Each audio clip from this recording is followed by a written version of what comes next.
Hello and welcome to class again.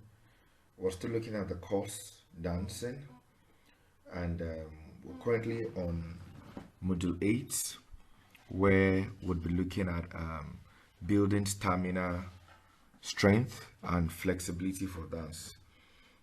This is important so that you don't just know the do's and don'ts, you don't have an overview of all the South American, the Asian, Australian, all of that. But you also know what you need to be able to dance properly.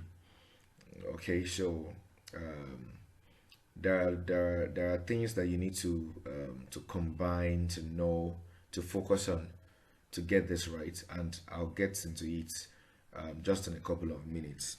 Actually focus on it's on the developing the physical foundations required for effective dance performance, injury prevention, and long-term career sustainability.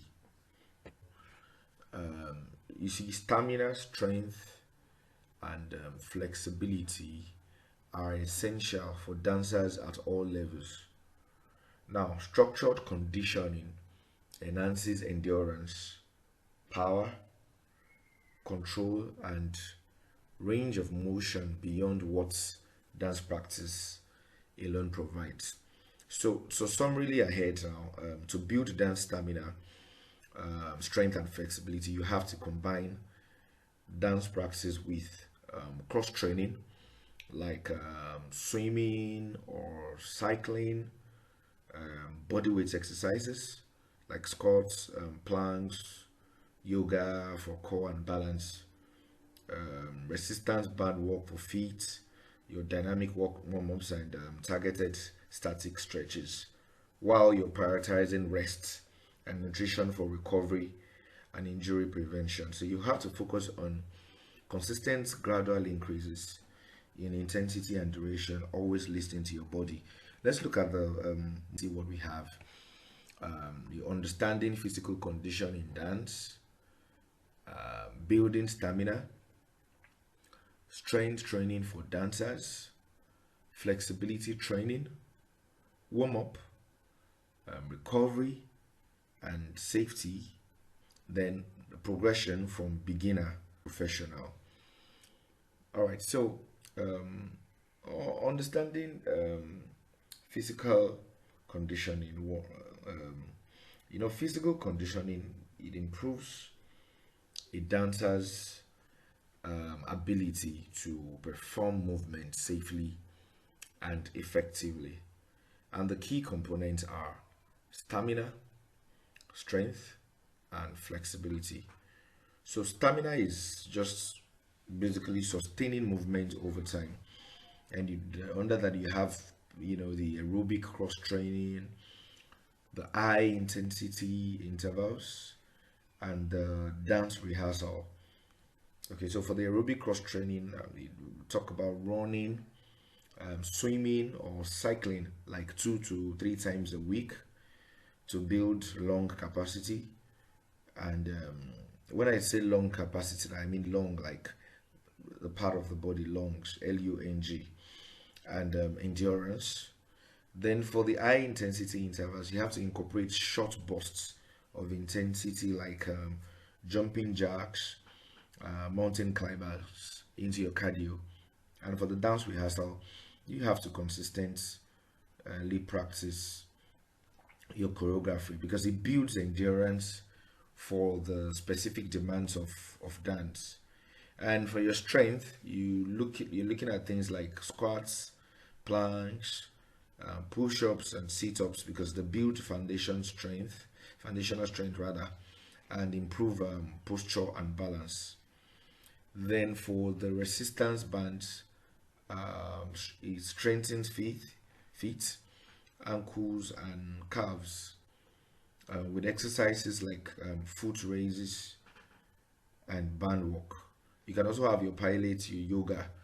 This develops core strength, control, and mind-body connection. It's crucial for fluidity anyway. And then you have your gym walk. That's where you have your leg presses, the calf raises, the glute bridges, the target lower body power. And lastly, on the flexibility, you have the dynamic warm-ups. So before dancing, you use your leg swings. You do this thing before dancing, hip swings and your shoulder rolls to prepare your muscles. Then you have the static stretching. You hold deep stretches for your hips, like the pigeon pose. Hamstrings, you have your seated forward bend and inner thighs. Then yoga too. I think I said something about that earlier, which is excellent for improving range and flexibility.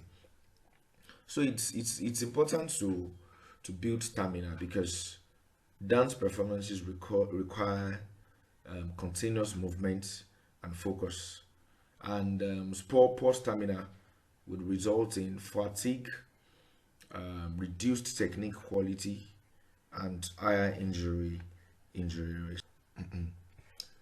So for your beginner stamina training, here are things you could do. One, short practice sessions, like 10 to 20 minutes. You repeat basic steps and you watch your breathing, control your breathing.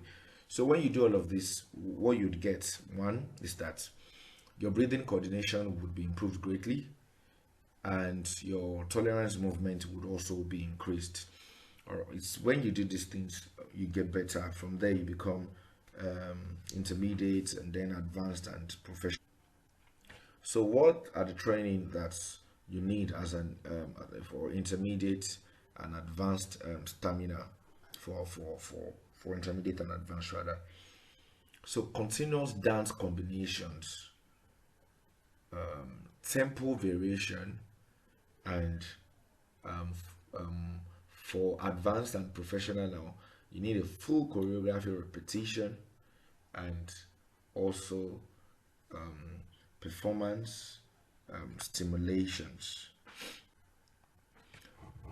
All right, so importance of strength training. Strength supports posture, balance, jumps, turns, and controlled landings. So functional strength enhances power while preserving movement aesthetics. Now, the training that you need for strength for beginners and intermediates.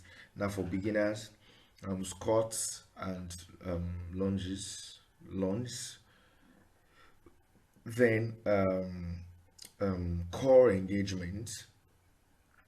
And for intermediates, we have the single leg balance. Try and work on that. Then resistance band exercises. I mentioned a few of this too. And for advanced strength training, you have your plyometric drills, partner supported strength work, as two persons, core and stabilizer muscle training. Now, some of the benefits of this includes explosive power and a technical excellence that is sustained. For flexibility training, this enables wide movement ranges, fluid lines, and expressive motion. For beginner, you do your gentle stretching after warm up. For intermediate and advanced, you have dynamic and active flexibility. So warm up, cool down and recovery. Warm up prepares muscles and joints. Cool down promotes recovery and flexibility. And recovery, you talk about rest, hydration, and nutrition. How do you prevent injury? How do you stay safe? One, avoid overtraining. Know when to stop, know when to rest, know when to quit. Maintain proper technique. Listen to body signals. Your body will tell you, so you have to be sensitive and attentive. So when you apply all of this, it reduces strains, reduces sprains, and fatigue-related injuries. Helps you to last. So in conclusion, really,